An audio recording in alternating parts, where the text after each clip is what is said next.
ఈరోజు వసంత పంచమి అంటే సరస్వతీదేవి పుట్టినరోజు. జనవరి 23, 2026 శుక్రవారం.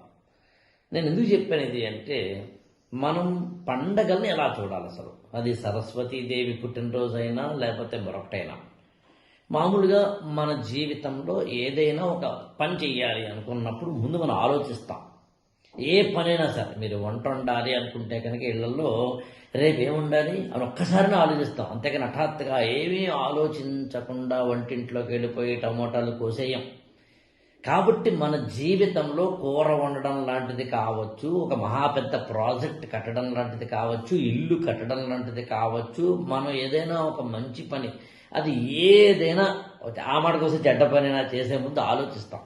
అప్పుడప్పుడు మన బ్రెయిన్ మనకి ఏం చేస్తుందంటే, మనం చెయ్యాలనుకుంటున్న పనిని నీ వల్ల కాదు, నీ వల్ల కాదు అని చెప్పి బేతాళుడి భుజాన, అంటే మనకి విక్రమార్కుడి భుజాన ఉన్న బేతాళులాగా ఎప్పుడూ కూడా మనల్ని అడ్డగిస్తూ ఉంటుంది. ఈ ప్రాసెస్లో ఏమవుతుందంటే, మనం చెయ్యలేకుండా ఉండిపోతాం. ఎవరైతే ఈ భూప్రపంచంలో అత్యంత అసాధ్యమైన వాటిని సుసాధ్యం చేశారో వాళ్ళందరూ చేసింది ఏంటంటే, నెగిటివ్ థాట్స్ ఆఫ్ ద బ్రెయిన్ని ఆపడం. కానీ అదందరికీ సాధ్యం కాదు. అంటే నేను ముఖ్యమంత్రిని అవ్వాలి అనుకున్నాడు ఒక కుర్రాడు అనుకుందాం, కానీ చాలామంది చుట్టుపక్కల వాళ్ళు నువ్వు అవలేవురా అంటారు.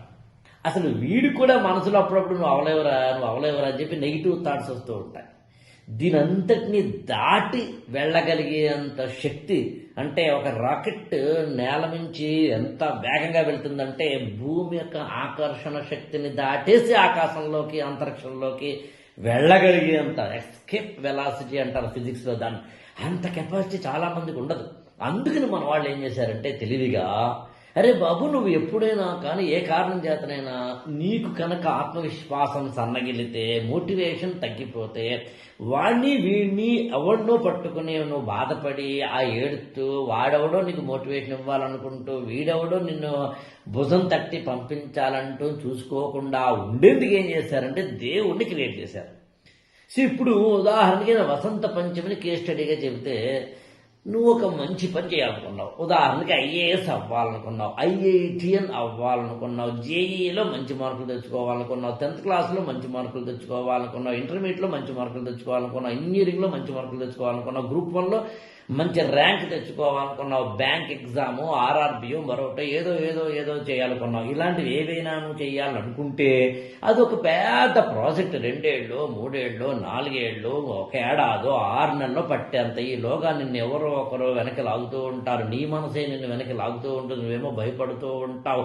నీకు మధ్యలో కష్టాలు వస్తాయి, ఫెయిల్యూర్స్ వస్తాయి. ఎగ్జామ్ రాస్తావు, ఫెయిల్ అవుతావు, ఇంకా మళ్ళీ ఎగ్జామ్ రాస్తావు, ఫెయిల్ అవుతావు, మళ్ళీ ఎగ్జామ్ రాస్తావు, ఫెయిల్ అవుతావు. ఇలా 2-3 సార్లు ఫెయిల్ అవుతూ ఉంటావు. ఈ లోపల నీకు ఒక అంతర్మథనం జరిగి నా వల్ల కాదురా అని విడిచిపెడతావు. సామాన్యులు చేసే పనిది.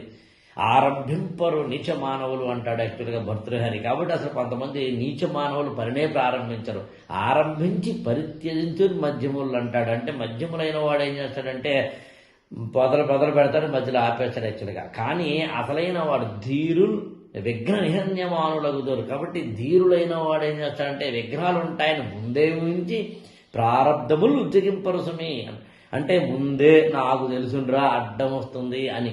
అలాంటప్పుడు ఒక వసంత పంచమి నాడో, ఒక రథసప్తమి నాడో, ఒక విజయదశమి నాడో, ఒక మంచి కార్యక్రమాన్ని కనుక కార్తీక పౌర్ణమి నాడో నువ్వు ఒక మంచి కార్యక్రమాన్ని, ఉగాది నాడో ఒక మంచి కార్యక్రమాన్ని కనుక నువ్వు స్టార్ట్ చేస్తే ఏమవుతుంది, నువ్వు ఎప్పుడు ఆ పని చేసావు. ఉదాహరణకి వసంత పంచమి నాడు నువ్వు ఐఏఎస్కి కోచింగ్ స్టార్ట్ చేసుకోవాలి, ప్రిపరేషన్ స్టార్ట్ చేసుకోవాలి అని కనుక నువ్వు అనుకుంటే, సరిగ్గా ఆ రోజు నుంచి నువ్వు ప్రిపరేషన్ చేస్తున్న ప్రతిసారి ఎప్పుడైనా కింద పడుతుంటే, నేను ఎప్పుడు స్టార్ట్ చేశాను తెలిసిన, వసంత పంచమి నాడు స్టార్ట్ చేశాను, రథసప్తమి నాడు స్టార్ట్ చేశాను, కార్తీక పౌర్ణమి నాడు స్టార్ట్ చేశానని చెప్పి నీకే తెలియకుండా నీ బ్రెయిన్ సబ్ కాన్షియస్ మైండ్లో, అన్కాన్షియస్ మైండ్లో నీకు ఎనర్జీని ఇస్తూ వెళ్తుంది.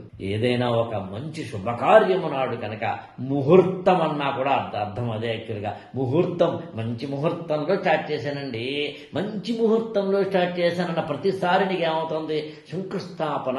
మంచి ముహూర్తంలో స్టార్ట్ చేశానండి, 2 స్లాబ్లు వేసో, పని ఆగింది అనుకుంది, పర్లేదన్నా మంచి ముహూర్తంలో స్టార్ట్ చేశానంటావు.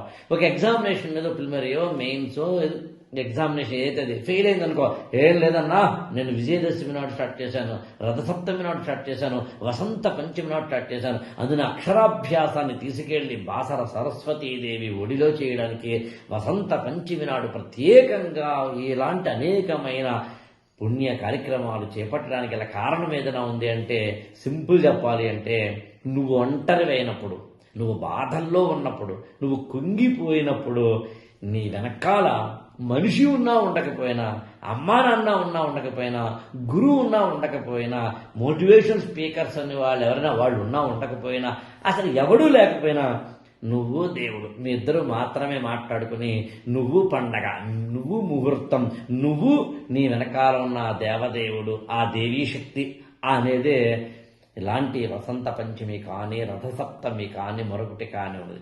ఈ ఛానల్ని లైక్ చేయండి, షేర్ చేయండి, సబ్స్క్రైబ్ చేసుకోండి.